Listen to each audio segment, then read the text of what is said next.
അന്നു എഴുന്നേക്ക് സമയായി. പ്ലീസ് അമ്മേ, ഒരു 5 മിനിറ്റ് കൂടി.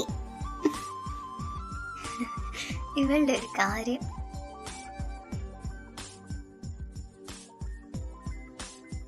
അന്നു എനിക്ക് മതി, 5 മിനിറ്റായി. കോളേജിൽ പോണ്ടേ? അമ്മേ അമ്മയല്ല ഇത്, ഞാനാ മീര.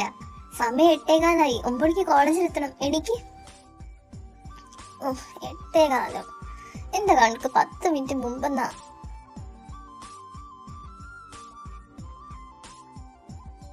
Good morning Nandu. വേഗം പോയി റെഡി ആവും പെണ്ണെ. അല്ല, ഈ ഡ്രസ്സിലാണോ കോളേജിൽ വരുന്നത്? അതെ, നല്ലതല്ലേ? അച്ഛൻ വാങ്ങി തന്നതാ. അത് നല്ലതാ, എന്നാലും ആദ്യ ദിവസം തന്നെ ഇത് വേണോ? ഇതിനെന്താ പ്രശ്നം? അത് ഈ കോളേജും ധാവണിയും തമ്മിലുള്ള സൈക്കോളജി നന്ദുവിന് അറിയില്ലേ? ഇല്ല, അതെന്താ? എന്റെ നാട്ടിൽ ധാവണിയൊക്കെ സാധാരണയാണല്ലോ. നിന്റെ കയ്യിൽ ജീൻസ് ഉണ്ടോ? ഇല്ല, ഞാനതൊന്നും ഇടാറില്ല. ചുരിദാറും ധാവണിയൊക്കെ ഇടാറുള്ളൂ. ഓ, കോളേജിൽ വെച്ച് തനിക്ക് ലഭിക്കാൻ പോകുന്ന മിക്കവാറും റോഡുകളും അലീന കണക്കൂട്ടി. അപ്പൊ ശരി, വരുന്നിടത്ത് വെച്ച് കാണാം. ജീൻസും കൈ കിട്ടിയ ഒരു വെള്ള ടോപ്പും എടുത്തിട്ടു. കണ്ണു മേലെ കട്ടിക്ക് എഴുതി, ഇച്ചിരി ലിപ്സ്റ്റിക്കും. സ്ട്രേറ്റൻ മുടി അഴിച്ചിട്ട് മീരയുടെ കൈയും പിടിച്ച് അവൾ പുറത്തേക്ക് നടന്നു. ഞാൻ റെഡി, പോകാം.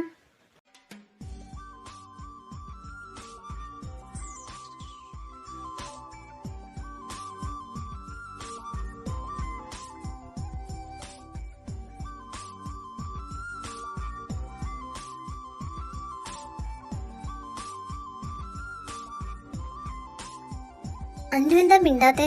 എന്താ ആലോചിക്കുന്നേ? അത് ഞാൻ എന്നെ രക്ഷിക്കണോ നിന്നെ രക്ഷിക്കണോ എന്ന് ആലോചിച്ചതാ. അല്ല, ഈ റാഗിങ്ങിന്നേ. ഏയ്, അങ്ങനെയൊന്നും ഉണ്ടാവില്ല. ഇത് MBA കോളേജ് അല്ലേ? KKSR college of business studies. രണ്ടുപേരും അകത്തേക്ക് കയറിയപ്പോഴേ കണ്ടു അവിടെ ഇവിടെയായി നടക്കുന്ന റാഗിങ്.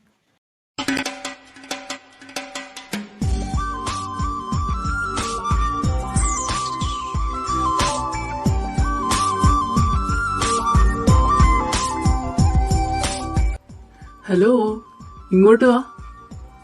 എന്താണ് പേര്? പാട്ട് പഠിക്കാം അല്ലേടാ?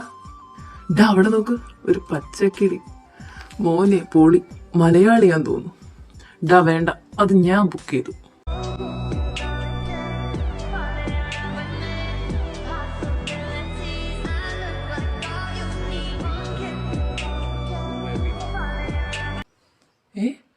അവൻ വീണ്ടും ബൈക്ക് മാറ്റിയോ? കുറഞ്ഞത് അവന്റെ തലേ വരച്ച വടി കൊണ്ട് ഒരു ഏറ് കിട്ടിയാൽ മതിയായിരുന്നു. അവൻ നമ്മുടെ നായകൻ mister Devanand Varma, son of Nanditha Varma. ബാംഗ്ലൂരിലെ ഒരു പ്രമുഖ ബിസിനസ് വനിത. പണമാണ് എല്ലാം എന്ന് വിശ്വസിക്കുന്നവൻ. സാമ്പത്തിക സ്ഥിതി നോക്കി വിലയിടുന്നവൻ. അവന്റെ സുഹൃത്തുക്കൾ പോലും അവന്റെ ഫിനാൻസ് റേഞ്ചിലാണ്. മറ്റുള്ളവർക്ക് അവൻ ആനന്ദാണ്. അവന്റെ കൂട്ടുകാർക്ക് അവൻ ദേവ. ഒരു ഉറ്റ സുഹൃത്തുണ്ട്, ജീവ. ആനന്ദിനെ നിയന്ത്രിക്കാൻ കഴിയുന്ന ഒരേ ഒരു വ്യക്തി. സ്വഭാവം പറഞ്ഞാൽ തനി അഹങ്കാരി, കലിപ്പൻ പ്രോമാക്സ്, ഒരു പ്ലേ ബോയ്. ഇനി ആനന്ദിനെ കഥയിലൂടെ അറിയാം.